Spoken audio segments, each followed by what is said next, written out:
কার ইশারায়, কাদের ইশারায় এই জাতির সাথে গাদ্দারি করে দেশকে আবার পিছিয়ে নেবার ষড়যন্ত্র চলছে আমরা জানি না। যারাই করছেন আশা করছি তারা থেমে যাবেন এবং তাদের শুভবুদ্ধির উদয় হবে। যিনি রাষ্ট্রপতির ভাষণের মাধ্যমে সংসদ আরম্ভ করবে তিনি নিজেই ফ্যাসিস্টদের সবচাইতে বড় দালাল ছিলেন। তার এই দালালিপূর্ণ কথার সাথে শহীদদের বীরত্বগাথা কথাগুলো জীবনেও এ জাতি মেনে নেবে না। এবং সংসদ ভবন একটা পবিত্র জায়গা বাংলাদেশের মানুষের কাছে। এখান থেকে পবিত্র কিছু সিদ্ধান্ত আমরা আগামীতে যেন নিতে পারি।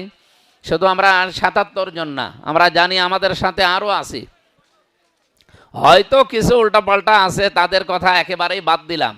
কিন্তু আপামর ২১৩ জন তারা নিয়ে যে সরকার গঠন করেছে আমরা জানি এবং বিশ্বাস করি তাদের ভেতরে কমপক্ষে অন্তত ১০০-র উপরে মানুষ এই দেশের মানুষকে এবং ইসলামকে তারা ভালোবাসে। বাকি যারা আছে তারা না হলেও আমাদের চলবে, আমরা চাই তারাও আসুক। বাকি আমরা ১৭৭-১৮০-র উপরে যেন মানুষ একবারে সংসদে হ্যাঁ বলতে পারি।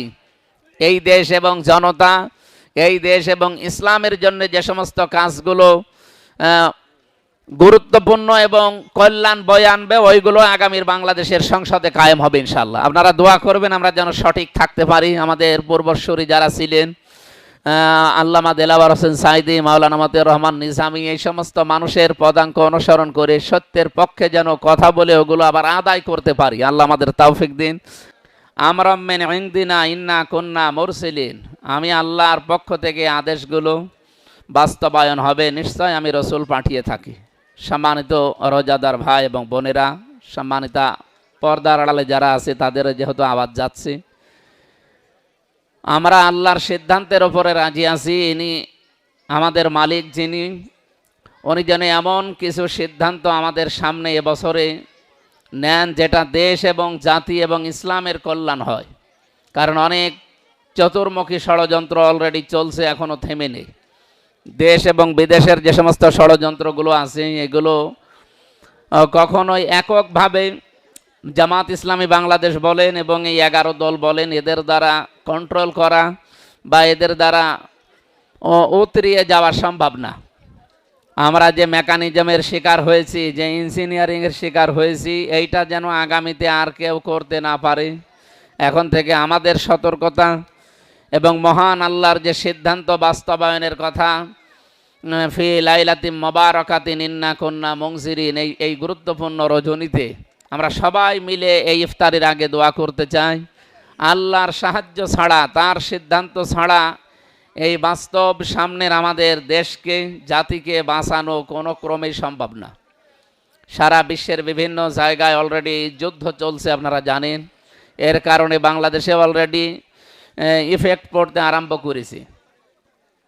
এবছরের যে সাথে কি যে অনুষ্ঠানগুলো সামনে আসছে, এই অনুষ্ঠানগুলোতেও আলোকসজ্জা নিষিদ্ধ ঘোষণা করা হয়েছে বিভিন্ন মন্ত্রীদের পক্ষ থেকে। তার মানে দেশের অবস্থা কোন জায়গায় যাচ্ছে।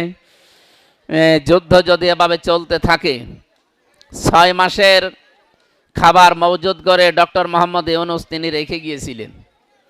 তার ভেতরে প্রায় 1 মাস হতে চলল, আর 5 মাস আছে। এই অবস্থায় যদি চলে, এই 23-24 দিনের যে অবস্থান বাংলাদেশে দেশি এবং আন্তর্জাতিকভাবে যেগুলো দেখা হচ্ছে, যারা সরকার গঠন করেছে এবং যারা আমরা এই দেশে বাস করি, তারা যদি এখনও কন্ট্রোল হতে না পারি, 6 মাসও যাওয়া সম্ভব না। 5 আগস্ট কিন্তু 6 মাসের আগেই চলে আসবে। আমরা চাই না যে 5 আগস্ট আবার এই 5 মাস পরে যেটা আসতেছে এটা আবার ওই রকম কালো অন্ধকার হয়ে এই জাতির ওপরে আসুক। তাহলে অনেকগুলো, এই যে বলছিলেন না মাওলানা আব্দুল লতিফ খান, যে অনেকগুলো মানুষের জীবন আমরা হারিয়েছি। এই জন্য আমরা এখান থেকে যেটা রেকর্ড হচ্ছে চলে যাবে অনেক দূর। সবাইকে আহ্বান জানাচ্ছি আমি আপনাদের খাদেম হিসাবে, জুলাই সনদ যে উদ্দেশ্য নিয়ে বাস্তবায়ন হওয়ার কথা, হ্যাঁ ভোট যেহেতু বিজয় হয়েছে, 100 জনের 69 জন মানুষ এখানে রায় দিয়েছে। কার ইশারায়, কাদের ইশারায় এই জাতির সাথে গাদ্দারি করে দেশকে আবার পিছিয়ে নেবার ষড়যন্ত্র চলছে আমরা জানি না। যারাই করছেন আশা করছি তারা থেমে যাবেন এবং তাদের শুভবুদ্ধির উদয় হবে। 12ই মার্চের আগেই তারা যেন অন্তত এটা মেনে নিয়ে একটা অর্থবহ সংসদ বাংলাদেশের মানুষকে উপহার দেওয়ার চেষ্টা চালায়। তাছাড়া কিন্তু আমরা যা দেখছি এই 2 দিনে অনেক কিছু ঘটে যাবে। কারণ যিনি রাষ্ট্রপতির ভাষণের মাধ্যমে সংসদ আরম্ভ করবে তিনি নিজেই ফ্যাসিস্টদের সবচাইতে বড় দালাল ছিলেন। তার এই দালালিপূর্ণ কথার সাথে শহীদদের বীরত্বগাথা কথাগুলো জীবনেও এ জাতি মেনে নেবে না। এই জন্য আমরা চাই তিনি যেন ভাষণ না দেন, এবং সংসদ ভবন একটা পবিত্র জায়গা বাংলাদেশের মানুষের কাছে। এখান থেকে পবিত্র কিছু সিদ্ধান্ত আমরা আগামীতে যেন নিতে পারি।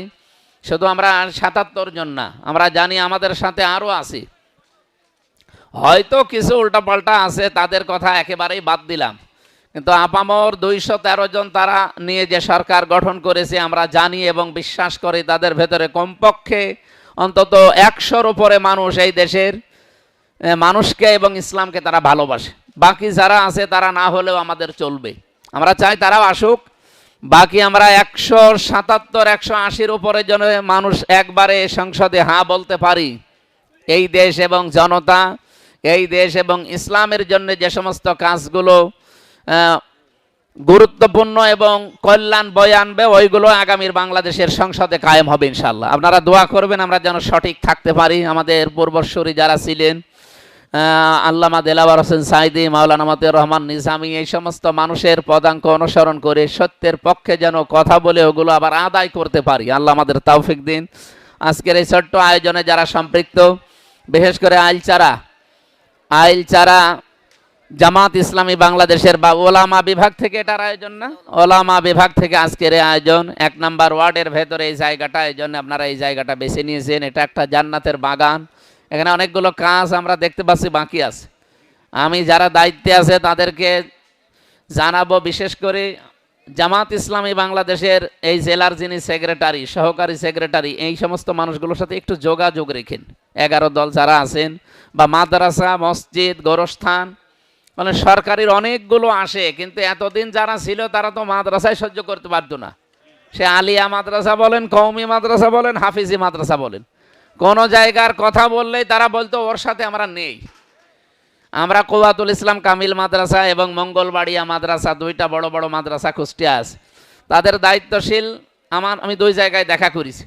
ওনারা বলছিল আমরা ইনার আগে যারা ছিল, আমার আগে যারা ছিল তাদের কাছে আমরা গেছি, একটু আসেন দেখেন বিষয়গুলো কি কি দরকার, আপনারা একটু খালি দেখে যান। তারা বলেছে না আমরা ওর ভেতরে নেই। তারা বলতো যে আমরা ওইসব জায়গায় নেই। তারপরে আসেন কোন জায়গায়? ওনারা যে সমস্ত জায়গায় থাকার কথা সেখানেই ছিল। আমরা যেহেতু এই সমস্ত জায়গার প্রোডাক্ট, এখানকার মানুষ, আমরা চাইবো এই জায়গাগুলো আরও যেন ডেভেলপ হয়। আপনারা দোয়া করেন, আমরা ওনাদেরকে কায়দাগুলো এবং নিয়মগুলো শেখাবো। আর সংসদটা শেষ করে আসি, আশা করছি অনেকগুলো কাজ আমরা হাতে নেব সামনে, ইসলাম কেন্দ্রিক এবং মানবতা কেন্দ্রিক। আল্লাহ আমাদের তৌফিক দিন, আমিন। আজকে সবার জন্য দোয়া করে সম্মানিত সভাপতি আমাদের শ্রদ্ধাভাজন মুরব্বী মুফতি আব্দুল হামিদ, উনি